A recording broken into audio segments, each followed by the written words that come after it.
क्या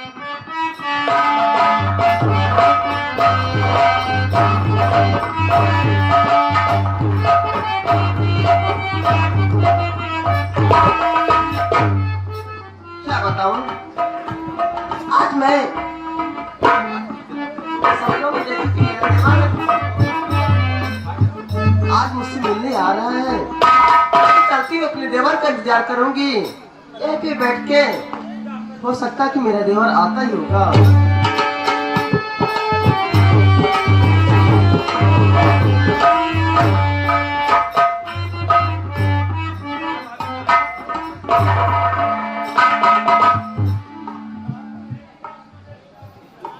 खुश रहो देवर, क्या बात है?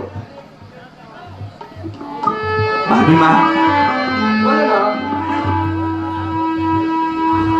आपको जिस वक्त मैं यहाँ पर छोड़ के गया तो घर पे जाने पर हमने देखा कि हमारे बड़े भैया अपनी दूसरी शादी कर लिए। भाभी माँ, क्या तुम्हारे भैया दूसरी शादी कर लिए? हाँ भाभी माँ। यानी कि मेरी सौतन तुम्हारे घर में ला दिए? जी हाँ भाभी माँ। लेकिन भाभी माँ, एक दिन की बात है, जो नई भाभी घर में आई, माँ से लड़ाई कर रही थी। मैं जाकर माँ को बचाया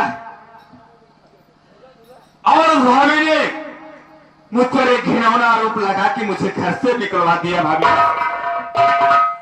देवर, तुम तो जानते हो ना कि अगर हिंदुस्तान में एक नारी की समान सब नारी हो जाए तो क्या बात है, लेकिन नहीं, इसमें कमी है।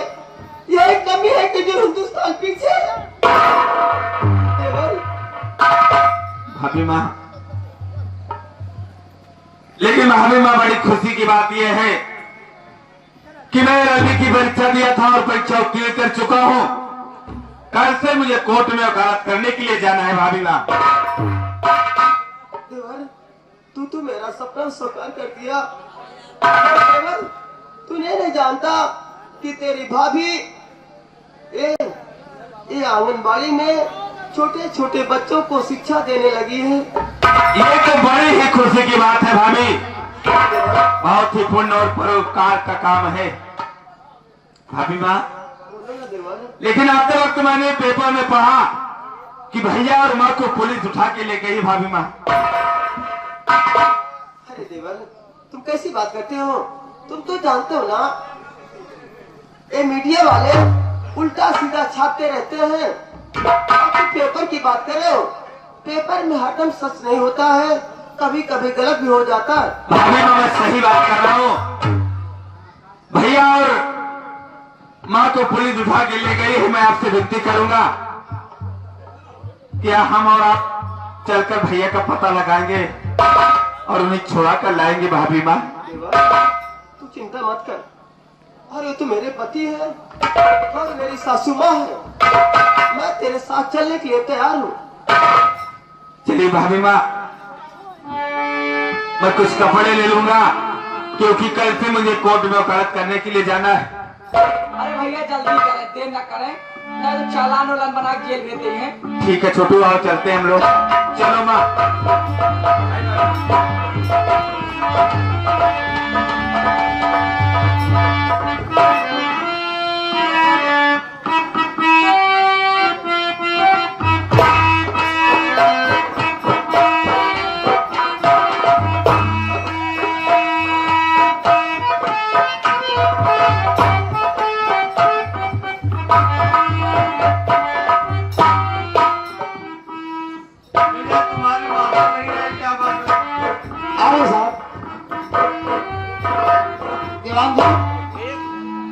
मेरी माँ कहाँ है?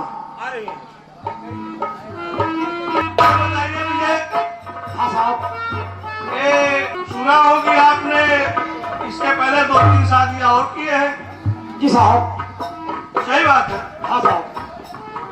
मुझे और बीबियां आपकी जो है कहाँ गई? साहब, उसको तो मेरी माँ बता सकती है साहब। आपको जानकारी नहीं है? नहीं साहब। बुलाइए अपने माता जी को। ए माई, साहब बुला रहे हैं। ये बताइए अपने लड़के विजय की कितनी शादियां की हो? साहब 34 साल ये चौथी शादी है। इसके पहले की जो 3 लड़कियां थी वो तो साहब नेक रहने पर जाती। अच्छा हमने की सूरत शकल से अच्छी नहीं थी। हाँ साहब काम आज कुछ नहीं कर रही साहब।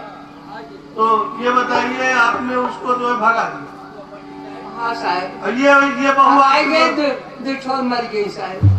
दूध मर गई दवा नहीं करे उसको। साहब सब कुछ कराए लेकिन जब भगवान को नजदीकी रही तो कहा की जाए साहब। चलिए देखिए छिपा रही हो। देखिए आप शंकर जी की बहुत पुजारिन हो। हाँ साहब छिपा रही हो। इसको क्यों नहीं कहती कि जितनी बहुआ जो है अपने भगाया उसको दहेज के लिए भगा दिया। सही है ठीक है मिश्रा जी लाइए मैं चालान बना दे रहा हूँ। इनको आज के आज जो है भेज दिया जाए क्योंकि मुलजिम को 24 घंटा से ज्यादा नहीं रखना चाहिए।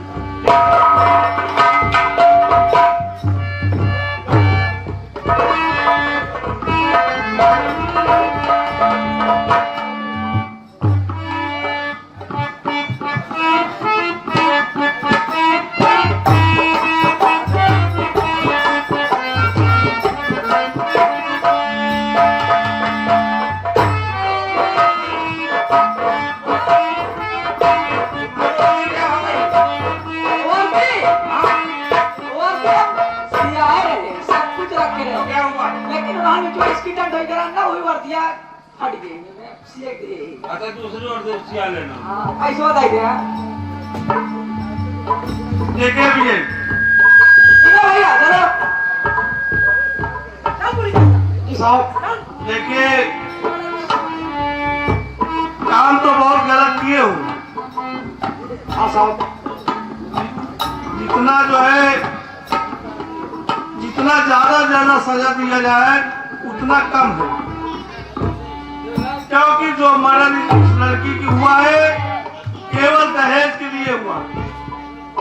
नहीं साहब इसकी शादी में शायद काफी दहेज मिला था साहब। जब शादी मिला था तो क्यों जो है इसको जो है इस तरह की जो है। लेकिन साहब इसने अपने आप गुस्से में आकर के साहब सरफास खा लिया साहब। ऐसा है चले जाओ इन सबको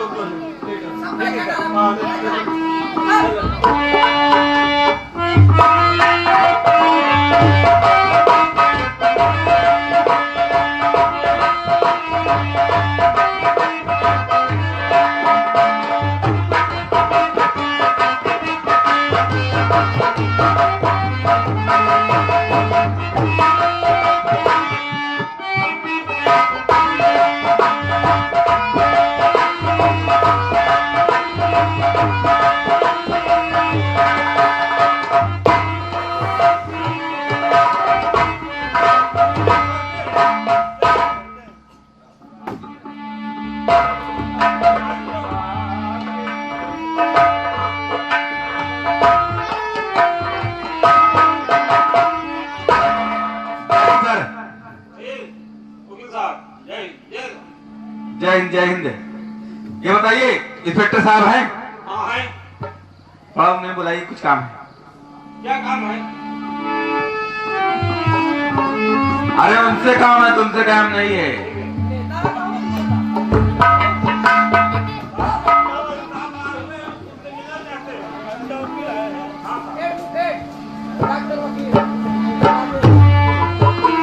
जय हिंद सर। कैसे आना हुआ आपको? सर आप कोई मुजरिम पकड़ के लाए हैं सर? हाँ लाए तो है। एक लेडीज है एक जेंट्स है और दोनों माँ बेटे हैं। सर उन्हीं को पूछताछ करने के लिए आया था कि आप अपने यहाँ रखे हैं चालान का दें। नहीं उनका चालान हो गया क्योंकि वो दहेज के लोभी है उनको रखना ज्यादा ठीक नहीं क्योंकि समाज में गंदगी फैलती है ना। ऐसे लोगों को रखना जो है अच्छी बात नहीं है। बड़ी अच्छी बात है सर। लोगों को तो जो है फांसी हो जाना चाहिए जो दहेज लोभी है। दहेज देने वाला और दहेज लेने वाला दोनों दंड के भागीदार होता है। वकील साहब आप तो ला करके आए हैं आपको तो कानून के बारे में सब मालूम है लेकिन आप सब तो जो है सही को अच्छा करते हैं, अच्छा को सही बना देते हैं। टोटल फैमिली में ऐसी बात नहीं, इनका संबंध आपका कैसे? हर इंसान वैसा नहीं होता जैसा आप समझ रहे हैं। जो आदमी है उनका नाम विजय है और मेरे बड़े भैया हैं। क्या करें, विजय आपके बड़े भाई ये हैं। हम मेरे बड़े भैया हैं। बताइए, आप इतने होनहार होते हुए भी ये जो है अपने भाई को नहीं संभाल पाए। सर, मैंने अभी कल ही वकालत पास करके वकालत ज्वाइन किया है। इसका लाइसेंस कल ही मुझे मिला है और कल से ही मैं कोर्ट में वकालत करने के लिए आया हूँ। ठीक है वकील साहब, अगर अपने भाई को छुड़ाना चाहते हो, माँ को छुड़ाना चाहते हो, तो छुड़ाते हुए इनको एक नसीहत देना, छुड़ाने के बाद भविष्य में ऐसी कोई गलतियां न करें। किसी की बेटी को अगर अपने बहू बना के लाए तो उसको सम्मान के साथ अपने घर में रखें। जिसका जो होगा वो देगा। सर, मैं वादा करता हूँ और इसीलिए मैंने वकालत किया है और ये बीड़ा उठाया है कि दहेज जैसी कुरीति, दहेज जैसी प्रथा को हम लोग जड़ से उखाड़ फेंकेंगे। अगर हमारे समाज में, हमारे जिले में, हमारे प्रदेश स्तर की बात कर रहा हूँ, कोई भी आदमी दहेज लेता और देता पकड़ा जाएगा तो उसके खिलाफ मुकदमा करवा के मैं मुकदमा लड़ूंगा और उसे जितनी कड़ी से कड़ी सजा हो सकेगी मैं दिलवाऊंगा। ये तो बड़ी अच्छी बात है। वकील साहब, आपके साथ में कोई लेडीज भी है? जी है, मेरी भाभी माँ है। क्या कहा? आपकी भाभी तो मर गई है, इसी मामले में तो उनको जेल जाना पड़ा। सर, जो भाभी मर गई उसके बारे में मैं नहीं जानता हूँ, क्योंकि मैं वाराणसी में था, उसमें मेरा एग्जाम चल रहा था। उसके बाद में मेरी भाभी जिनका नाम ममता है, इनके बारे में मैं अच्छी तरीके से जानता हूँ। ममता बेटी के सामने आओ तो।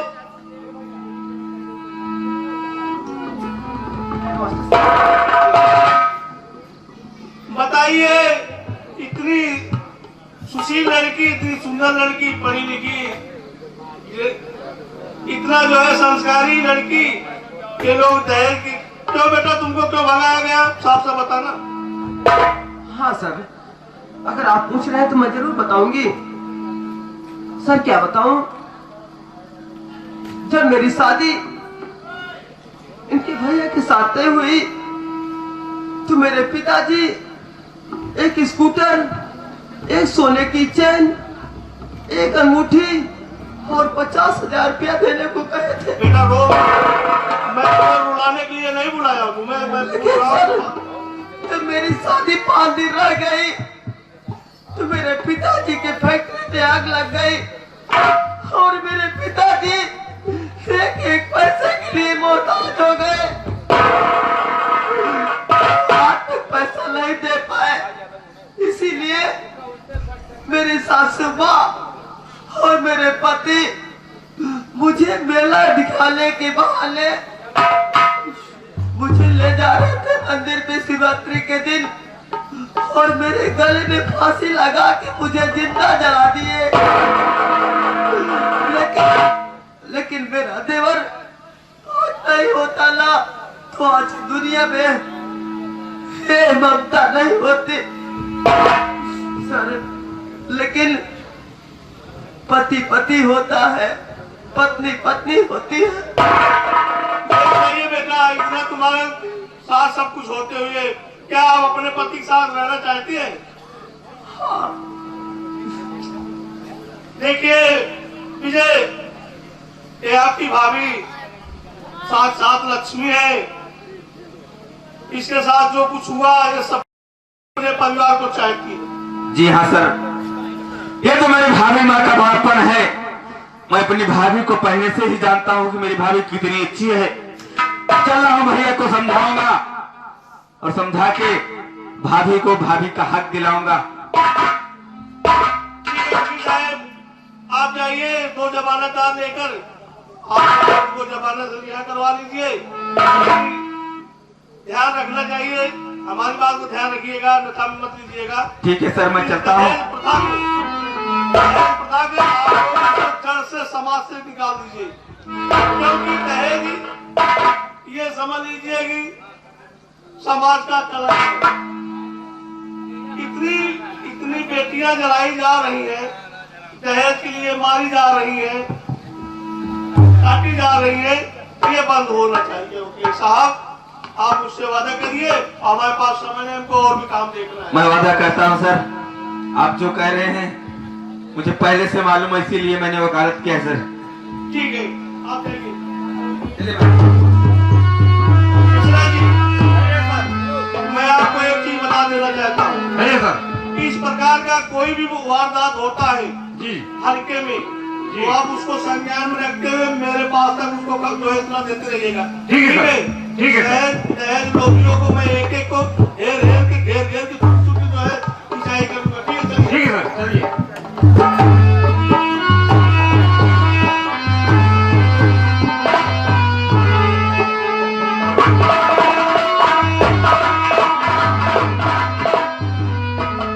साथियों, ऊपर वाले का लाख लाख शुक्र है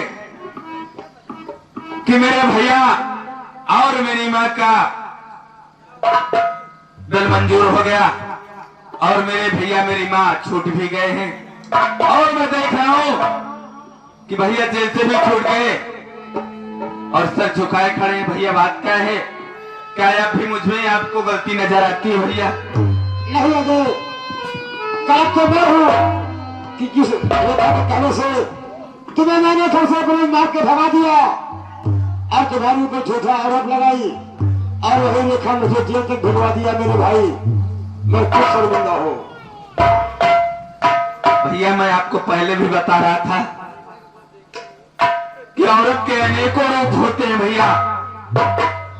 कभी देवी होती है, कभी दुर्गा होती है, कभी काली होती है, कभी चुड़ैल का भी रूप भी रख लेती है। उस औरत ने वही किया भैया। लेकिन मैंने आपको बार बार समझाया कि मेरी भाभी माँ ममता जो है इस घर की लक्ष्मी है, देवी है भैया, उसे घर से बाहर न करो भैया। लेकिन आपने यकीन नहीं माना भैया। अजय, आज मैं भी पछता रहा हूँ कि जिस ममता को मैंने आपके हवाले कर दिया, आज वो हमारे घर में होती, हमारा घर नहीं स्वर्ग होता। लेकिन माँ के कहने से मैंने उसे फांसी लगा करके और आपके हवाले कर दिया। भैया, जिस ममता को आप लोगों ने जिंदा जलाया था भैया, ऐन मौके पर मैंने पहुंचकर अपनी भाभी मां को बचाया और ले जाके अस्पताल में उसका इलाज कराया। मेरी भाभी मां आंगनवाड़ी कार्य करती है, आंगनवाड़ी में काम करती है, छोटे छोटे बच्चों को पढ़ाती है और समाज की सेवा करती है। मैं अपनी भाभी को साथ में लेकर आया हूं भैया। क्या कहा अजय? ममता इस संसार में भी जिंदा है? जी हाँ भैया। नहीं, मैं बिल्कुल नहीं मानूंगा, क्योंकि मैं उसे फांसी लगा करके और आपके हवाले कर दिया था, तो आज संसार में कैसे जिंदा होगी? भैया, अगर ममता भाभी मिल जाए आपको तो क्या करेंगे भैया? अजय, मैं ममता के आगे हाथ जोड़ करके और अपनी गलती का पश्चाताप करूंगा और उससे माफी मांगूंगा। ठीक है भैया, मुझे मालूम है कि आपको अपनी करने का पछतावा है और आज समाज के सामने, लोगों के सामने प्रण लेना होगा, प्रतिज्ञा करना होगा भैया कि दहेज लेना और देना एक सामाजिक अपराध है, सामाजिक अपराध है, उनकी महापाप है भैया। दहेज जैसी कुरीतियां या समाज को इतना गंदा कर दिया भैया, लोग एक एक पैसे के लिए गिर जाते हैं। अरे जिस बहू बेटी को तुम सता रहे हो, मार रहे हो, वो भी किसी के घर की बेटी है। अरे किसी के कलेजे का टुकड़ा है, किसी के माँ बाप ने उसे पाल पोस कर सहारा किया। साथियों, समझने की बात है, अगर आप लोगों की बेटी पाल पोस कर आप बड़ा करे, कोई दूसरा उसे सताए, मारे, पीटे, बेटी आपके सामने रोते हुए आएगी तो आपके दिल पे क्या गुजरेगी? अरे मैं तो कहता हूं उसका कलेजा फाड़ जाएगा अगर इंसान होगा तो। लेकिन दुनिया में ऐसे ऐसे लोग पैदा है भैया तो दहेज के लिए, पैसे के लिए अपनी बीवी को, अपनी बहू को सताते हैं, मारते हैं भैया। इस बात का शपथ लेना होगा भैया आज आपको कि ना तो दहेज लेंगे, ना तो दहेज देंगे भैया, ना तो किसी को सताएंगे। ठीक है अजय, आज हम तुम्हारी सौगंध खाकर कहता हूँ कि मैं आज के बाद ना तो दहेज लूंगा और ना दहेज के लिए किसी को सताऊंगा।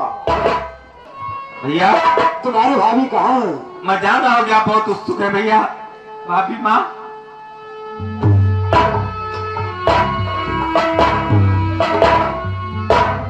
भाभी माँ, मैं जानता हूँ कि आप भैया से नाराज है भाभी माँ, फिर भी मैं भैया की तरफ से हाथ जोड़ता हूँ, आपके पांव पड़ता हूँ भाभी माँ कि भैया की गलती को क्षमा कर दीजिए, क्योंकि भैया की गलती का एहसास हो गया है भाभी माँ। आखिर तू चाहता क्या है? मैं तुम्हारे भैया की गलती माफ कर दूं। भैया की गलती को माफ कर दो, फिर से आज ये अपना उजला चमन खिल जाएगा भाभी माँ। देखो सामने खड़े हैं सर झुकाए।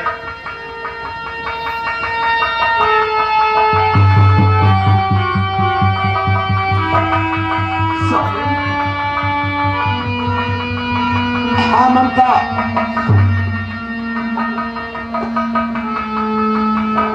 मारोगे ना? मुझे मारोगे ना? नहीं ममता, मारो ना? नहीं ममता।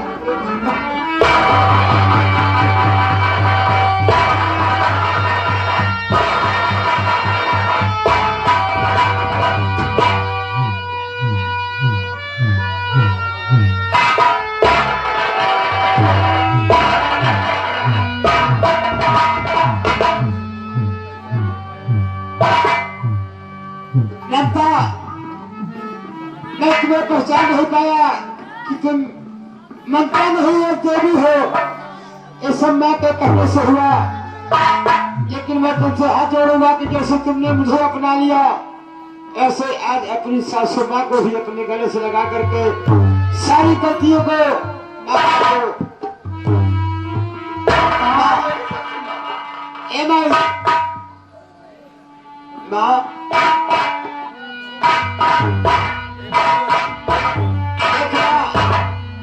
तेरी बहू ममता ही है।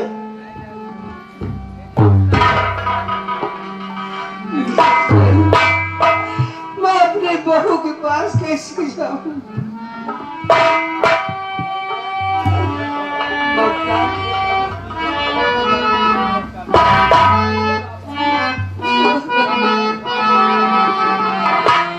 अरे मेरी माफ गलती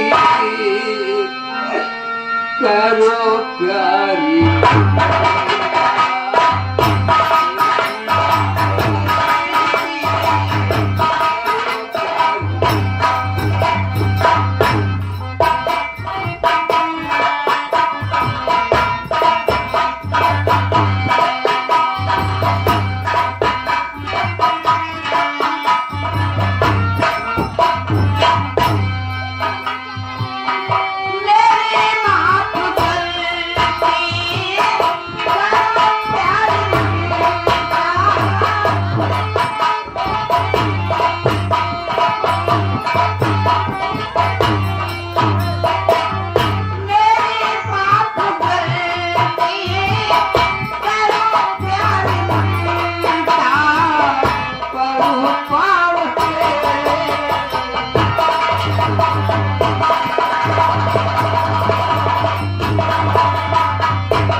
मैंने तुम्हें बहुत सताया, आज मुझे माफ कर दे बहू। आज अजय बेटे ने मेरे आंखों से पर्दा हटा दिया और मैं दहेज की लालच में तीन बहुओं को जला डाली, मार डाली। आज भगवान की कृपा से तुम जिंदा हो। तुम ममता नहीं, ममता मैं हो। ससुर का हो, मैं आपको पहचान न पाई तो साथ साथ पूछने योग्य हो ममता। है, इसमें मेरे नसीब की गलती है। मेरे तकदीर में जो लिखा है उससे मिटने वाला कोई नहीं है। उसके अलावा तू ठीक कहती है, तू ठीक कहती है बहू। नसीब में जो लिखा होता है वही होता है। लेकिन आज मैं समाज में संकल्प करती हूँ और शपथ लेती हूँ, आज के बाद घर में अपने राजे की शादी करूंगी तो बिगड़ दहेज की करूंगी, बल्कि मैं खुद दहेज दे करके बहू को अपने घर लाऊंगी। दहेज लेना देना सामाजिक अपराध है। इसे मैं सबसे आगे का प्रार्थना करूंगी कि बिना दहेज की शादी करो, तब बेटी हमेशा सुकून रहेगी उस घर में।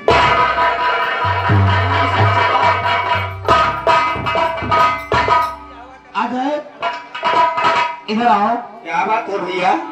मैं क्या देख रहा हूँ कि जो तुम्हारे पीछे लड़की खड़ी है ये कौन है? भैया मैं जरूर बताऊंगा। ये लड़की बहुत ही अभागन है भैया, इसका इस दुनिया में कोई नहीं है। इसका नाम सरोजा है। बचपन में इसके माता पिता का स्वर्गवास हो गया। ये लड़की अकेली है और ये दूसरों के हाथ चौका बर्तन करके अपना पेट पालती है भैया, और पढ़ाई भी करती है। एक दिन एक आदमी इसकी जलसा जबरदस्ती कर रहा था, इसकी आबरू के साथ खिलवाड़ करना चाहता था भैया। मैं दौड़कर इसकी आबरू बचाया। फिर ये लड़की मेरा पैर पकड़कर रोने लगी कि मैं कहाँ जाऊंगी तुम्हें छोड़कर। भैया ये मुझसे प्यार करती हो, मैं भी इसी लड़की से प्यार करता हूँ। बहुत अच्छी बात है मेरे भाई अजय कि जो तुमने एक अनाथ को अपना लिया, ये तो बड़ी महान खुशी की बात है। माँ देखो, अजय जिस लड़की से प्यार करता है और लड़की साथ में आई है, माँ आज इस समाज के सामने अजय की शादी इस लड़की से बिना दहेज की करो, ताकि जब तक एहसास हो जाए कि दहेज लेना और देना दोनों कलंक है।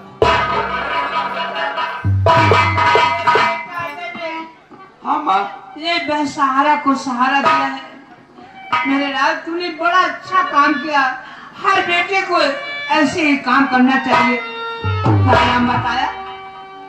सरोजा है माँ। सरोजा बेटी इधर आओ। सरोजा देखो मेरी माँ।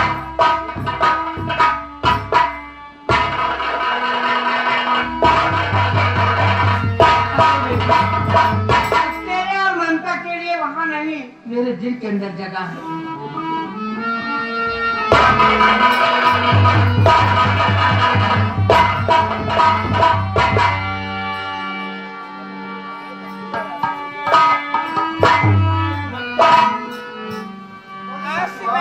भाभी माँ, आज से मैं तुम्हें नाती बना, लेकिन मैं तो हमेशा पूजा पाठ में जाऊंगी। भाभी माँ, बोला दोबारा। आज के बाद आपकी आंखों में आंसू नहीं देखना चाहता भाभी माँ। अरे देवर, ये तो कहते हैं ना, कभी खुशी के आंसू आते हैं तो कभी दुख के आंसू आते हैं। भैया भाभी माँ, आज के बाद आप सिर्फ घर पे बैठे रहेंगे, हुक्म बजाएंगी। मेरी सरोजा जो है घर का सारा काम करेगी।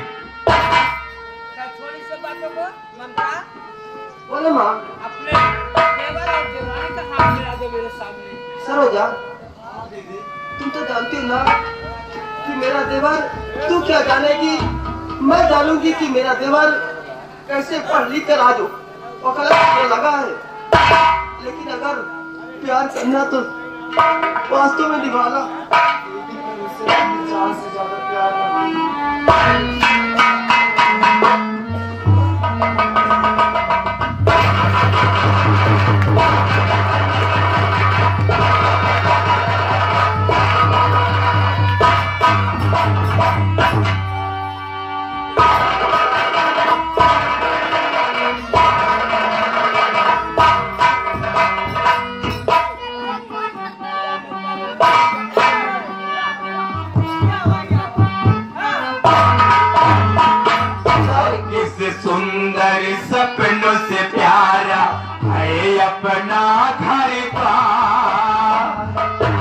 पर रहे बरसता यूं ही सदा